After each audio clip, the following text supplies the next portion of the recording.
Bonjour et bienvenue dans le podcast AWS en français. J'ai compté 95 nouveautés ces 2 dernières semaines. Ça fait 12 de moins qu'il y a 2 semaines. Des grosses annonces au sujet des IA génératives et des Large Language Models, les fameux LLM.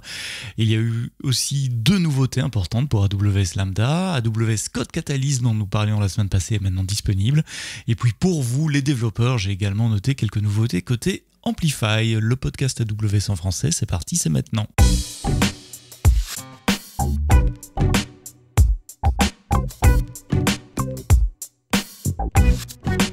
Bonjour, c'est vendredi et comme d'habitude, une semaine sur 2, on parle des nouveautés AWS des 2 dernières semaines avec un podcast publié un peu plus tard que d'habitude, puisque d'habitude il est là le matin, là c'est en fin d'après-midi, pour des tas de raisons, je ne vais pas rentrer dans les détails, mais merci de vous être abonné sur Amazon Music, sur Spotify, sur Deezer, sur Apple Podcast, Google Podcast, vous êtes nombreux à nous écouter sur le web également, le podcast AWS en français, vous le savez, c'est tous les vendredis le matin en général. Je vais aller rapidement sur la première news que j'ai épinglée pour vous des 2 dernières semaines parce qu'on en a parlé en longueur la semaine passée.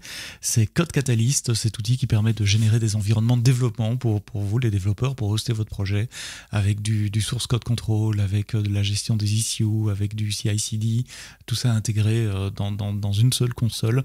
Si vous voulez avoir plus de détails sur Code Catalyst, allez écouter l'épisode 157 de la semaine passée. Vous aurez tous les détails et plus encore. Sachez que ce service est maintenant disponible pour toutes et tous. Mais les grosses annonces des 2 dernières semaines ne concernent pas Code Catalyst, ils concernent les IA génératives. Vous savez, les modèles d'intelligence artificielle qui sont capables de générer du contenu, comme générer des images, des sons, générer du texte également. Ça a été rendu très populaire récemment grâce à ChatGPT qui a permis à tout un chacun, à Madame Michu, de se rendre compte de la puissance de ce genre de modèle. Alors, c'est pas quelque chose de nouveau chez Amazon ou chez AWS. On fait de l'intelligence artificielle depuis plus de 25 ans. Les entrepôts d'Amazon sont extrêmement pilotés par de l'intelligence artificielle, que ce soit pour diriger les robots qui vont chercher les articles que vous attachez, pour décider où on va placer les articles dans les fulfillment centers, j'ai cherché le mot en français, les centres de distribution, ou pour prévoir les stocks, simplement savoir ce qu'il faut mettre en stock, à quel endroit en fonction de vos habitudes d'achat.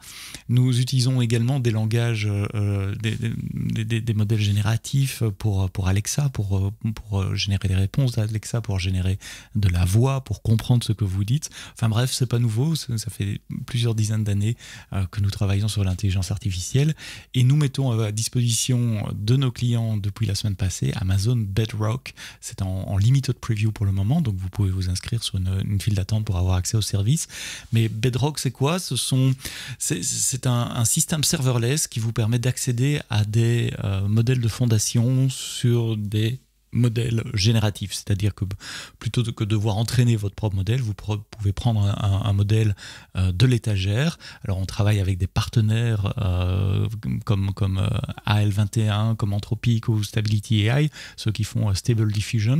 Et puis il y a les modèles d'Amazon également, qu'on appelle Titan, Amazon Titan, que vous pouvez utiliser. Donc vous choisissez votre modèle, et puis vous pouvez commencer à l'utiliser directement depuis vos applications.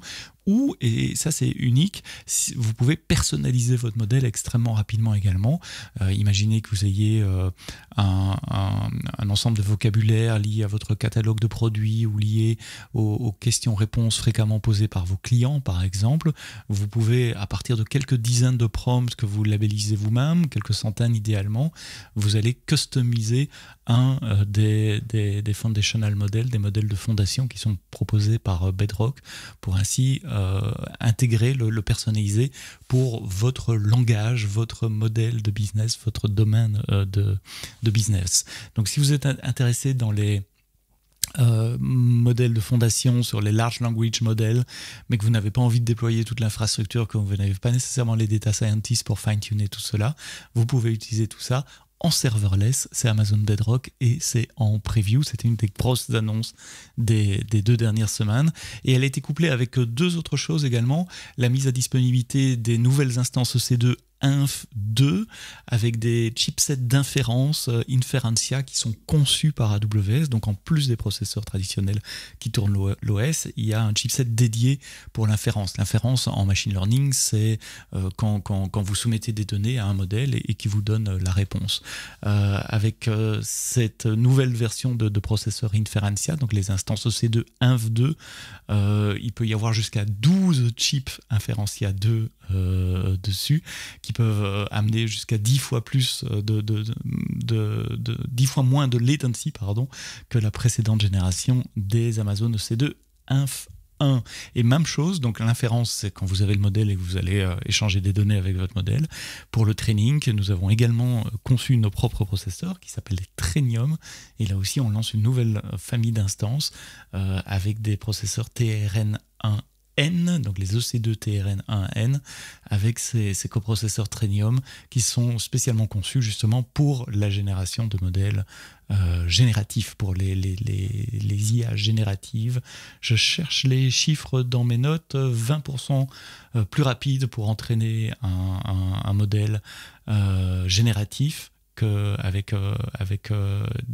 l'instance de génération précédente, la TRN1, et jusqu'à 50% d'économie de coût aussi, comparé à d'autres instances EC2. Donc si vous êtes dans les modèles génératifs, regardez les nouvelles instances EC2 Trainium pour l'entraînement, les nouvelles instances EC2 Inferentia 2 pour l'inférence, et évidemment Bedrock qui, je le rappelle, est en le preview limité pour le moment. Vous devez vous inscrire et attendre d'être invité pour pouvoir tester ce nouveau service. Code Whisperer, qui avait été annoncé à reInvent l'année passée, est maintenant disponible pour tout le monde. Et bonne nouvelle, il est gratuit pour un usage personnel. Donc Code Whisperer, c'est un assistant en intelligence artificielle pour vous aider à écrire du code.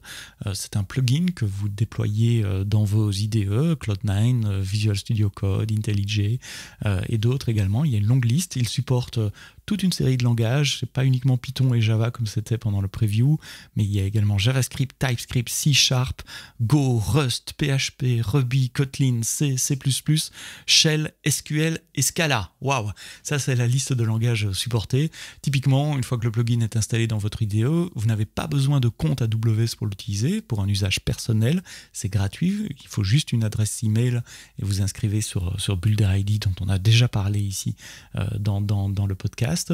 Vous tapez un commentaire, par exemple, créer une fonction lambda qui stocke la clé de ceci dans le corps d'un message SQS dans un fichier S3. Et Code Whisperer va vous suggérer du code et vous pouvez accepter ou refuser les suggestions. Ce qui est assez unique, c'est qu'il a un modèle qui permet de donner l'attribution également, donc il peut vous donner la source, d'où vient le code qu'il vous a proposé, et vous permet également de vérifier la licence du code qu'il vous a proposé. Sur les versions d'entreprise, qui elles ne sont pas gratuites, qui sont intégrées à l'offre AWS, vous allez trouver deux choses, mais notamment des filtres sur les licences ou des filtres sur les attributions pour éviter que, par accident par exemple, vos développeurs, et avec cet outil, incluent du code qui est sur une licence qui n'est pas compatible avec la licence de vos projets, GPL par exemple. Il vous fournit également des capacités de single sign-on et d'intégration avec le reste de la console AWS en single sign-on, avec AWS SSO, enfin, ou son nouveau nom, que j'oublie toujours pour le moment, il faudrait que je m'habitue au nouveau nom d'AWS SSO.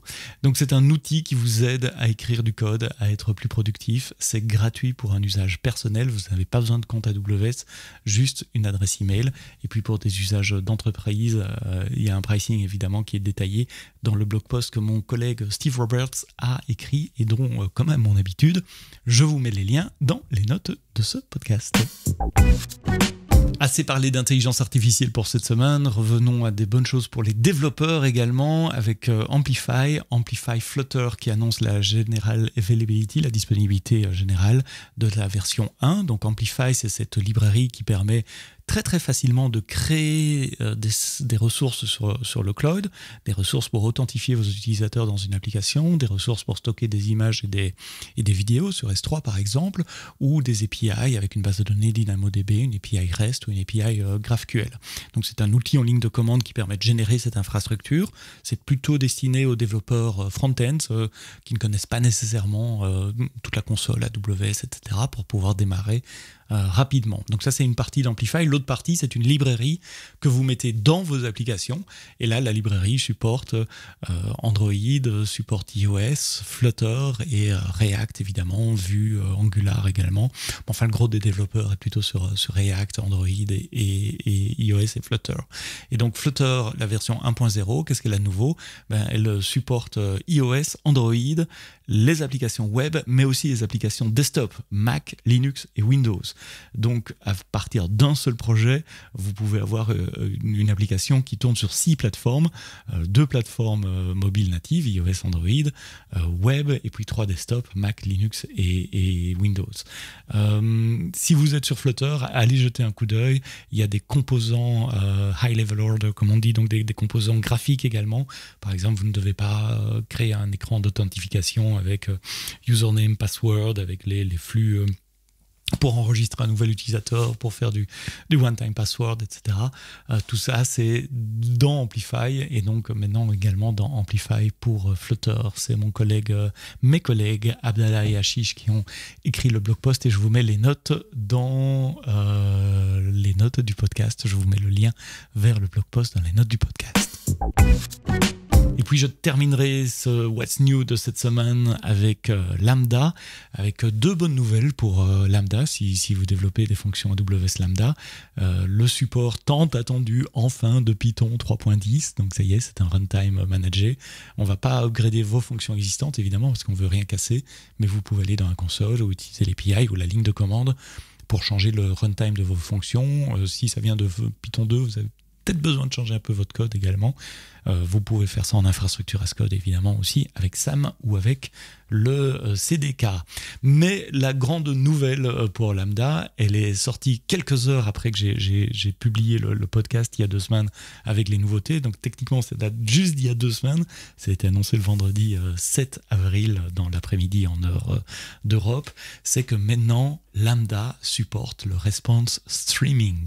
Le response streaming, ça veut dire que Lambda va envoyer le début d'une réponse au client qui l'appelle, et puis le client peut attendre, garder la connexion ouverte, et Lambda peut, en déant les limites de temps d'exécution de Lambda, 15 minutes, continuer de streamer des réponses. Donc ça permet de diminuer le time to first byte, le temps qu'il faut pour avoir la première réponse, et de recevoir des updates comme ils viennent progressivement, avec des payloads qui sont au-delà de la limite historique des réponses de Lambda, qui était que de 6 mégas.